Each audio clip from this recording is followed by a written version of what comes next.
Doctor Vandana Das കൊലക്കേസ് March 17 വിധി. കോളിളക്കം സൃഷ്ടിച്ച ഡോക്ടർ വന്ദനാദാസ് വധക്കേസിൽ ഈ മാസം 17 കോടതി വിധി പറയും. കേസിന്റെ അന്തിമവാദം പൂർത്തിയായി. കൊല്ലം അഡീഷണൽ സെഷൻസ് കോടതിയാണ് വിധി പറയുക. കേസിൽ പോലീസ് ഉദ്യോഗസ്ഥർ, ഫോറൻസിക് വിദഗ്ധർ, ചികിത്സിച്ച ഡോക്ടർമാർ തുടങ്ങി 70-ലധികം സാക്ഷികളെയാണ് വിസ്തരിച്ചത്.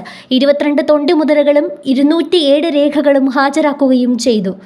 സംസ്ഥാനത്ത് ആദ്യമായി ഒരു ഡോക്ടർ ആശുപത്രിയിൽ കൊല്ലപ്പെട്ട സംഭവമാണ് ഡോക്ടർ വന്ദനാദാസിന്റെ നിഷ്ഠൂര കൊലപാതകം. 2023 മെയ് 10 കൊട്ടാരക്കര താലൂക്ക് ആശുപത്രിയിൽ വെച്ച് ഡോക്ടർ വന്ദനാദാസിനെ പ്രതി സന്ദീപ് കൊല ചെയ്തത്.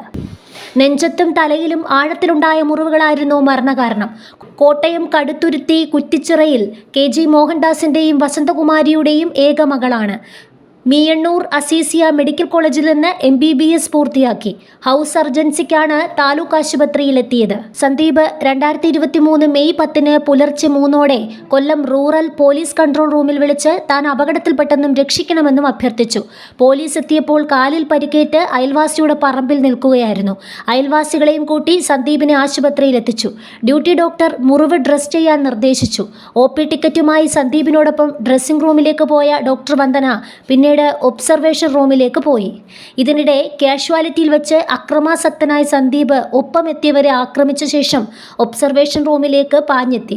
ഡ്രസ്സിംഗ് റൂമിൽ നിന്ന് കൈക്കലാക്കി കത്രിക ഉപയോഗിച്ച് ഡോക്ടർ വന്ദനയെ 27 തവണ കുത്തുകയായിരുന്നു. പ്രതിക്കെതിരെ ഭാര്യയും മൊഴി നൽകിയിട്ടുണ്ട്. സന്ദീപ് മദ്യപിച്ച് പ്രശ്നങ്ങൾ ഉണ്ടാക്കുന്നത് പതിവായിരുന്നു. ഇതോടെ ഭാര്യ പിണങ്ങിപ്പോവുകയായിരുന്നു.